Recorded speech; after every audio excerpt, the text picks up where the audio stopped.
Good morning, madzuka bwanji konse kumene muli.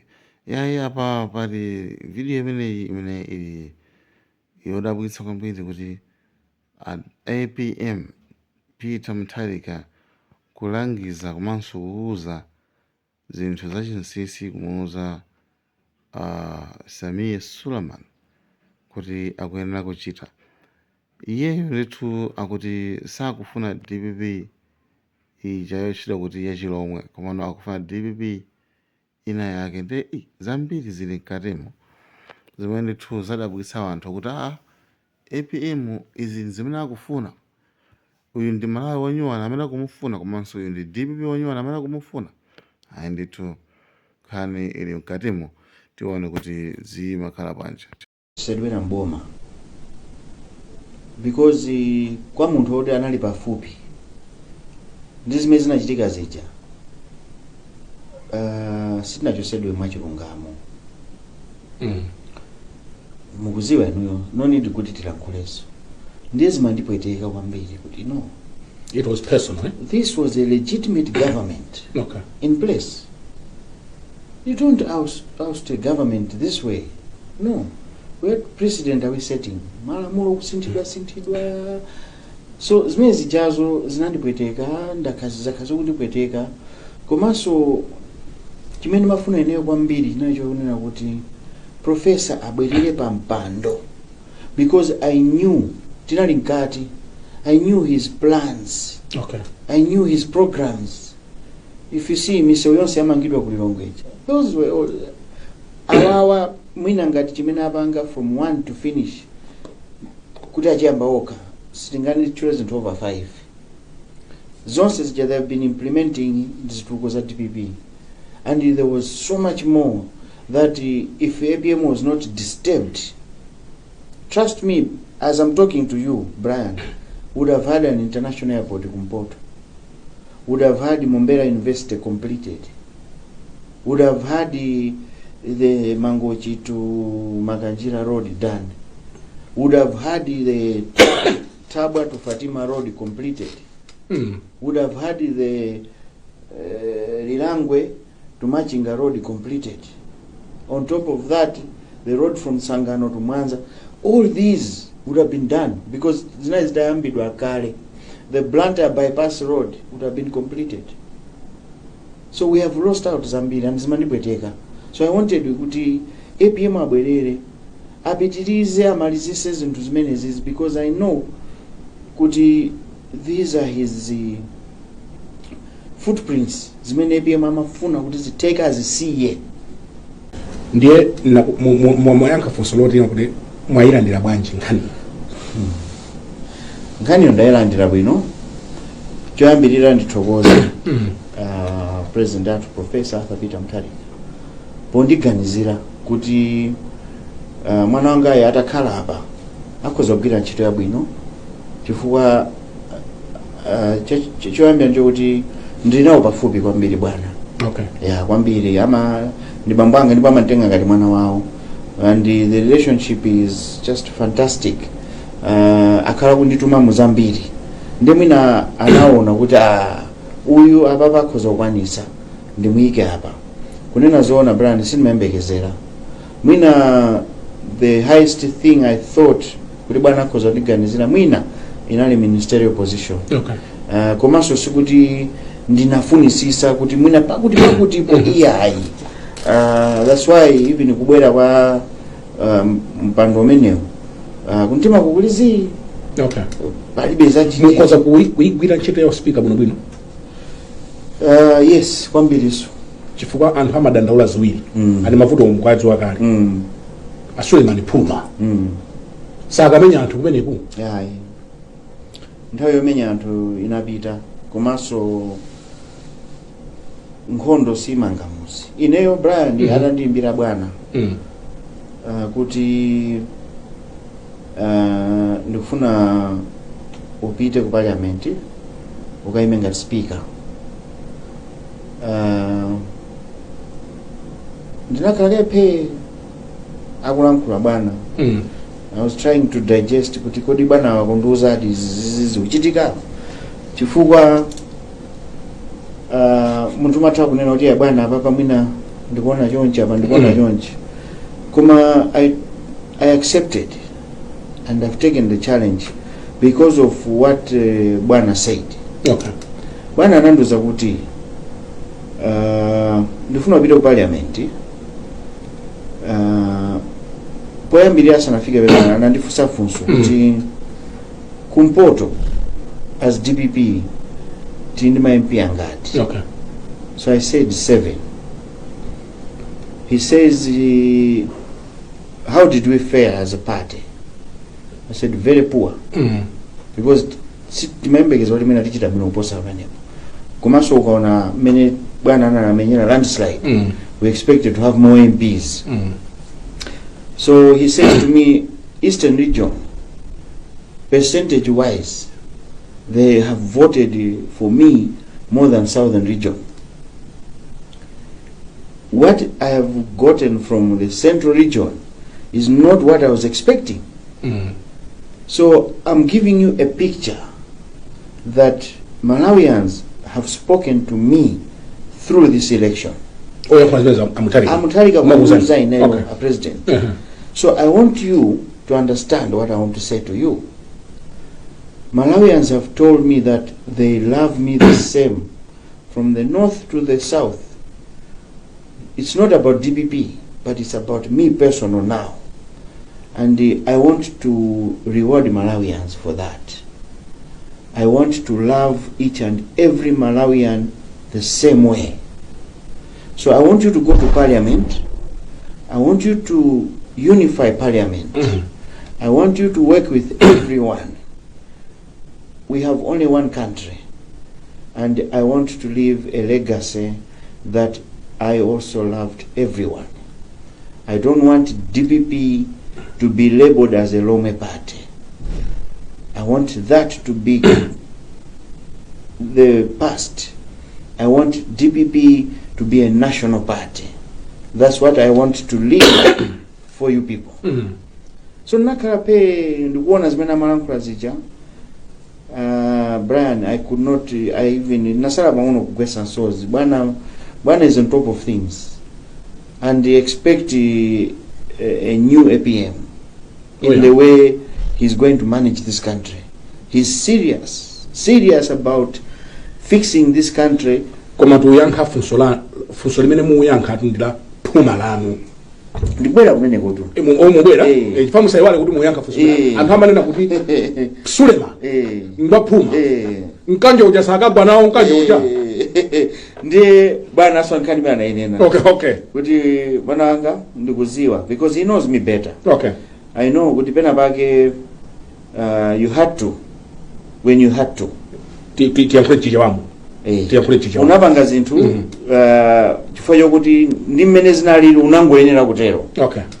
Ndakhala ndikuchita follow ku committee wakhala zaka 6 ngati chairman wa agriculture committee. Ndakhala ndikuona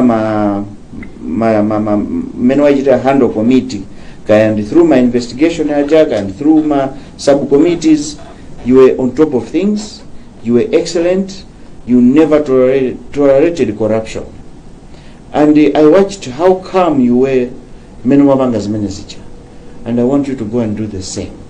I know kuti mbuyo ilimo mwenu ili kwambiri kwambiri Brian ndanena baba kuti ndakhala mipando yambiri as administrator mpaka as president of farm. I'm a businessman. I deal with people. Simuzamva kuti pena pake ndambana ndi munthu hayi mukhoza ndifufuza town ndakulira mulimbi mukhoza kufufuza ndimakhala bwino ndi wina aliyense. Komano muziwe kuti as I said boyamba kuti DPP in system ifeti maziwa chimetu kuchita apapa tikanangoti tike manja nthumba kodi boma likanalitenga sitikanalitenga pena timafuna tikanga tamisala pang'ono. Okay. Pena timafuna kuti tikanga tozunguza pena apaja iyayi akutuluse sinthu kumayenda tikuzola chimetu tani tikuchita. So Suleman musamone wa muchemba iyayi. Okay. Mmene mujandi wankhondo mmene mujandi se political house mmene mujandi nde mujango mwa ife ma MP tikati tupita ku nkhondo timanena mutimo sitinyengerera na mmene muja maona aso eno mezi machitika mmene muja. Munauza Catherine Gotani Hala kuti tikamadza kumana ine ndidzakhala mpando wanu. What prompted you saying that? This is part of the tactics. Part of the tactics, but at the same time, I was very confident kuti boma tikutenga. Okay. Zampandozo ama kwasande bwana. Okay. Koma ina tactics ya. Yeah, inali ngonena kuti anthu wa basi tisaonese ngati kuti ife tikufoka. We have to take them head on. Kuli school ya speaker? Not necessarily school. Koma ngati chimozimozi ma MP. Papa ngati mene chonchi ndoti mawa tupita kulilongwe. Yeah. Tikapanga registration. Kuyambira lolemba tikandi orientation. Okay. Ndoti mwene uja amakatiphunzisa ano ma MP zoyenera kuchita kapangidwe kama zonse zofunikira ku parliament. Okay. Malankhulidwe, how you carry yourself, how you present mabiru kama motion ka zonse zija ndi class nditu. Okay. Yeah, so chimozimozi so nduna zikasankhidwa zimapita so orientation. Okay. Even a president amen. Okay. Amapita orientation. Okay. So a speaker so amapita orientation kuti ai apa timatere akasankhidwa. Yeah, akasankhidwa. Okay. So munthu kakha kuti you're a quick learner nzosavuta ife sina madwire mundale koma tikupanga ndale pamene pakhala speaker paja pamakhala anthu awiri apa amavala magauni kana atatu. Yes. Amaja majani. Amaja ndi ma table clerks. Ma table clerks. Yes. Koma amayankhula kwambiri ndi speaker. Amene aja ntchito yawo pamene paja ndikuchita guide. Okay. Pamene paja sipakhala munthu wamba chisawawa ya. Okay. Amene aja ndi amene amaziwa anamwera constitution jeli mutu. Amaziwa malamulo sa parliament. Okay. So muzoona kuti nthawi zambiri pakachiena akamathamanga kuima ndio amuchita guide speaker kuti apa malamulo zikunena chonchi. Yeah, kuchita guide. So ukakhala speaker umakhandi support ndithu yokwanira. Yonse. Okay. Ndi malamulo. Inuyo mmene munakhalira zaka 6 nyumbamo. Muone kuti mukhoza kuchaya uspeaker? Ndikaumenyanso kwa basi. Kwa basi. Ndiponso ayembekezere kuti parliament isintha. Parliament ikhale independent. Parliament ikhale yokomera amalawi. Ikhale transparent. Komanso tikhale fair. At the same time timuchite treat MP aliyense chimozimozi. Okay. Komanso parliament ntchito yathu yoyambirira kwambiri ndi oversight. Ine ndifuna oversight ikayambire mu office mwanga. Okay. Ngati ndikupita kumeneko ngati ma MP akandisankha oversight ikayambira mu office mwanga. Kodi ifeyo ngati parliament tikuyendesa bwanji zinthu? Are we that transparent? Tiye ndioneno kuboma makomiti amene atakagwire ntchito ndi ine asaganize kuti kukakhala masewera yayi tukagwira ntchito. Okay. Ndifuna makomiti akakhale ndi mphamvu zonse za makomiti pamene tikuyenera kupita ukafufuza kuti apazayenda bwanji oversight ikakhale ndimene ndikupita nayo kwambiri ine. Remember kuti Late Bingu, may he so rest in peace, anaendesa zikoli without budget support. Koma zinthu zimayenda. So one, we need to close ma taps amene akuchita leak. Chitseke mmene matulukira ndalama ija igwire ntchito. For example, mumbera ija tichite blame ifeyo a parliament kuti sitinaonesese kuti boma lachita implement. Komanso aboma atenge responsibility kunena kuti mwina sanatuluse ndalama pa nthawi yake. So ife tifuna tikaonesese kuti izizi time frame imene tinapangira na approve budget ndi izi tikuyena kuti timalize. Nkhani yakatangale anthu amanenanso kuti ku parliament kuli katangale mabilu ena amene amadutsa kumeneko. Yes. Akuti makakumana kwina kwake kulandira kena kake ndipo inu makhamu kuyikamba nkhani. Bani nene kuti sizobisa. Yeah, sizobisa. Kumakama external forces kuti they want you to do something and you have to. Makamaka ukakha kuti mwina boma lifuna libwese bilu ndiye bilu ija mwina afuna ipange mwachangu achita wave 28 days ija kuti bilu ija ingobwera ma MPs sitina investese ndi investese olukuiwerenga amakupasani mamawa bilu ndi iyi masana muipange approve Brani, I know kuti I have to protect the interest of the government as a member of the government. Koma ndikayesesa kuti zinthu zikaende mosatira malamulo. Tapanga mabilu pakatipa, tadusisa mabilu ongofuna kuberapo ndrama. Example, bilu yongompasa mphamvu munthu mmodzi kagula mafuta a dziko. Koma ndingasimulire pomwemo. Yetu Brian, koma ni numbers. Ndifake mmatona timalankhula. Umati kuima mene mja kulankhula, ulankhula ndithu zomvera chitika tsiku limodzi ndikukumbukira. Tsiku limodzi. Brian, nayo zimene sindika achita tolerate. I know kuti we have to work with government. Bilu yompatsa munthu mmodzi kuti akuzogula mafuta a dziko? Yes. Zidachitika ku parliament kwa? Zidachitika. Zinadusa andi zimene aje abapo kwambiri ndrama pakatipa. Aba ndrama kwambiri pakatipa. Munthu ogwira ntchito ku State House kukhala ogula mafuta. Basi kungonyamuka wekha. Kungopita kwa aluya kuja ndabwera ineyo ndikuzagula mafuta a dziko la kwathu.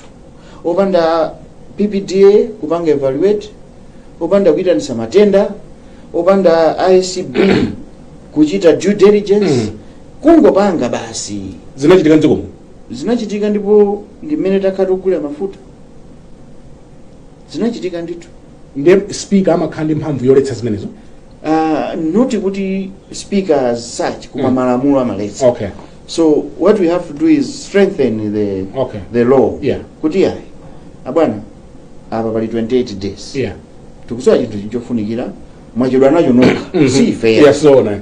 Musatipange blame. Ifeyo tifuna tichiunikire kuno bwino. Tichione kuti chithandizadi amalawi komanso is it aligned to chifukwa chokhaliranso kuti ndiweso wachipani. Is it aligned to manifesto yathu? We have to look at all that. Is it aligning to 2063 agenda? So ndizinthu zokuti sitingangozipanga maphuma. Aphungu ambiri amadandaula kuti nthawi zambiri speaker amakhala ndi anthu ake. Ma MP ena amayenda monjanja mpalament muja chifati ndanzawo a speaker. Inu liba nzanu rakhoza kuyuza mphamvu zanuzo. Aliyense amakhandi anzake. Koma ikakhala nthawi ya ntchito ndi ntchito. Ine anzanga anali alowe. Ineyo nali chairman wa agriculture committee. Alowe anali nduna ya agriculture. Timacheza kwambiri. Anzana analowe? Anali alowe anzanga kwambiri, mukhoza kufunsa alinso parliament. Koma ndinaona kuti izizi si zimene zikuyenera kuchitika. Ndikavomereza izi is millions of Malawians that will suffer. Umalolera kuti chinzako chija chipite kaye pambali. Koma upangiza ntchito because aliyense akakhala pamalo inu pamene muli kuno ku Times mafuna kuti mukazachoka kuno anthu azanena kuti kunali Brian tu kuno. Inenso ndifuna anthu azanena kuti panabwera Suleman anapanga izi kapena analephera. Anthu asandipange judge panopa andipase mpata andione kuti kodi ndingapange zotani. Alipo ena ku DPP ku mwina amaufuna speaker kapena amaufuna koma president aloza ino kuti chipani chikuthandizeni. Akuthandizani? Muona kuti akuthandizani? Yes. Choyambirira ndicho kuti zimatengera munthu mmodzi basi kukhala pa mpando at one time. Yeah. A president anaona kuti yayi nthawi ino ndimpatse mwana uyu. Okay. Ali ndi ana ambiri. Komanso ineyo sindikuzitenga ngati kuti ndiye ndine dolo kapena ozindikira kwambiri kuposa azinzanga onsewa. Iyayi. Kuliso anthu oti akanathanso kuchita bwino mwina ndi mapepalaso ambiri owayenerekeze. Koma ineyo ndangoyitenga ngati challenge. Okay. Kuti ngati a president andikhulupirira kuti ningapange. Yeah. Ine ndikuyenera kuwaonetsano kuti bwana ndikhoza kutani. Okay. Ndiponso ndipanga mwinaso kuposa pamene mayembekeza kuti ningafike. Okay. Koma phuma atu ayi. Iye kulibe phuma. Brian mukadabwa. Mudawina. Ine chimopali ndikumvazana anankhumwa ndi amairo amilion. Koma ndinakudulani chimene mbala? Chimene mwina chingakandivuta pang'ono. Mwina ndimogo. Bacha mukuziwa kuti ndi masuta foja osati zinazo ya Okay. koma ndi it was just on a lighter note koma no mina zikanthandizaso kuti ndichepese kusuta pang'ono koma otherwise kumbali ya ntchito I am up for it. Moti tikhozochita break kuti mukachitire yeah ndi bwino bwino ndona parliament yeah izosateka za ntchito gayo so akukuthandizana anzanu kwambiri kuli unity. What about kuzipani zina? Kuzipani zinaso tikugwira limodzi. Okay. And muonaso kuti yayi ku parliament tigwira nawo ntchito ndithu. Okay. In fact support yambiri so yondi supporta ikuchokeraso ina ku MCP. Kwa basi mene ndakhalira nawo on a personal level, on a committee level, anthu aja timamvana and mukafunsa za ine akuzana kuti yayi zina zitu timangomnena mu chamber muje fuati nawonso ndi battlefield nthawi yatitera.